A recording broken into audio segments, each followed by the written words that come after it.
Narcissism part 4. ഇതിൽ ഞാൻ മെയിനായിട്ട് പറയുന്ന ഒരു ഗ്രൂപ്പ് ഓഫ് നാർസിസ് എന്ന് പറഞ്ഞു കഴിഞ്ഞാൽ മിസോജിനിസ്റ്റ് നാർസിസ്റ്റാണ്. മിസോജിനിസ്റ്റ് നാർസിസ്റ്റിനെ പറ്റി ജസ്റ്റ് ഒരു അവയർനെസ്സിന് വേണ്ടിയിട്ടാണ് ഞാൻ ഈ വീഡിയോ ചെയ്യുന്നത്. കാരണം എന്തെന്ന് വെച്ച് കഴിഞ്ഞാൽ ഇതിൽ പെടാൻ പോകുന്നത് പെൺകുട്ടികളാണ് ഈ ഒരു ട്രാപ്പിൽ കൂടുതലും. കാരണം ഈ മിസോജിനിസ്റ്റ് നാർസിസ്റ്റ് ഒരു മെയിലാണെന്നുണ്ടെങ്കിൽ അവരുടെ പ്രത്യേകത അവർക്ക് ഫീമെയിൽസിനെ ഒരു മനുഷ്യനായിട്ടേ കൺസിഡർ ചെയ്യാൻ അവർക്ക് സാധ്യമല്ല. ഒന്നാമത് ഞാൻ പറഞ്ഞു, നാർസിസ്റ്റിന് ആക്സെപ്റ്റൻസ് എന്ന ക്വാളിറ്റി ഒട്ടുമില്ലാത്തൊരു ഗ്രൂപ്പാണ്.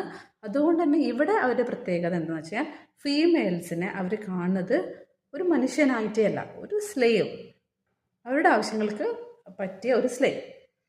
അതായത് ഇപ്പോൾ ഒരാൾ മാരി ചെയ്യാം. ഈ നാർസിസ്റ്റ് കല്യാണം കഴിക്കും എന്നുള്ളതാണ് അടുത്ത തമാശ. യെസ്, അവർ കല്യാണം കഴിക്കാനുള്ള ചാൻസ് കൂടുതലാണ്. കാരണം അവർക്ക് എപ്പോഴും അവർക്കൊരു അടിമേനെ ആവശ്യമാണ്.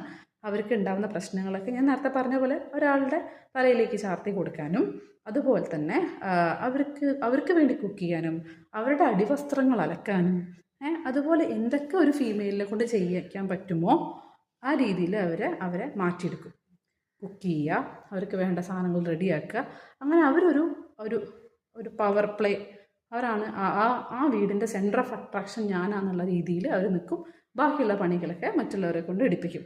പ്രത്യേകിച്ച് അതിന് വാലിഡേഷനോ ഒന്നും എക്സ്പെക്റ്റ് ചെയ്യാനേ പറ്റില്ല. പിന്നെ അവരുടെ മറ്റൊരു പ്രത്യേകത എന്താ വെച്ചാൽ അവർ സ്ത്രീകളൊരു വാല്യൂ ഇല്ലാതായിട്ടാണ് കാണുകയെന്ന് ഞാൻ പറഞ്ഞു.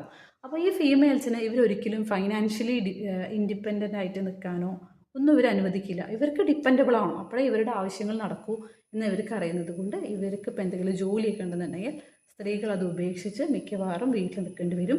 കുടുംബക്കാരോടൊക്കെ വലിയ നല്ല ടേംസിലല്ലാതെ തെറ്റേണ്ടി ചിലപ്പോൾ വരെയായിരിക്കും. അത്തരം കാര്യങ്ങളൊക്കെ നമ്മൾ കണ്ടിട്ടുണ്ട്. ഒട്ടൊരു പിടുത്തം കിട്ടാത്തതിൻ്റെ, സൊസൈറ്റിക്ക് ഇത് പലപ്പോഴും പിടുത്തം കിട്ടാത്തതിൻ്റെ മെയിൻ കാരണം സ്ത്രീകൾ തന്നെയാണ്.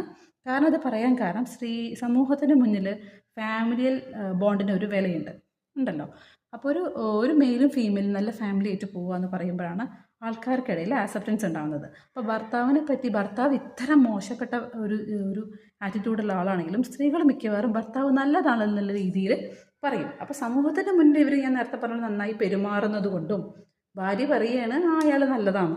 അപ്പോൾ പക്ഷേ സഫർ ചെയ്യേണ്ടി വരിക ഈ സ്ത്രീകളാണ്. സോ പുതിയതായിട്ട് കല്യാണം കഴിക്കാൻ പോകുന്ന കുട്ടികളും പുതുതായിട്ടുള്ള ആളുകളൊക്കെ ഇതിനെപ്പറ്റി ജസ്റ്റ് അവെയർ ആയിരിക്കുക. മിസോജിനിസ്റ്റ് നാർസിസ് എന്നൊരു ഗ്രൂപ്പുണ്ട്. അവർ സ്ത്രീകളെ ഒട്ടും വിലയില്ലാതെ ഒരു മനുഷ്യൻ പോലും അല്ല എന്ന് പരിഗണിക്കുന്ന കൂട്ടത്തിൽ സ്ത്രീകളെ ആ കൂട്ടത്തിലേക്ക് പെടുത്താൻ ആഗ്രഹിക്കാത്ത ആളുകളാണ്. അവരുടെ ഇടയിൽ പെട്ടുകഴിഞ്ഞാൽ അതൊരു ട്രാപ്പാണ്. അതിൽ നിന്ന് പുറത്ത് കിടക്കാനുള്ള കാര്യങ്ങൾ എത്രയും പെട്ടെന്ന് ഒരു തെറാപ്പിസ്റ്റിനെ കണ്ട് എടുക്കേണ്ടതാണ്. Stay tuned.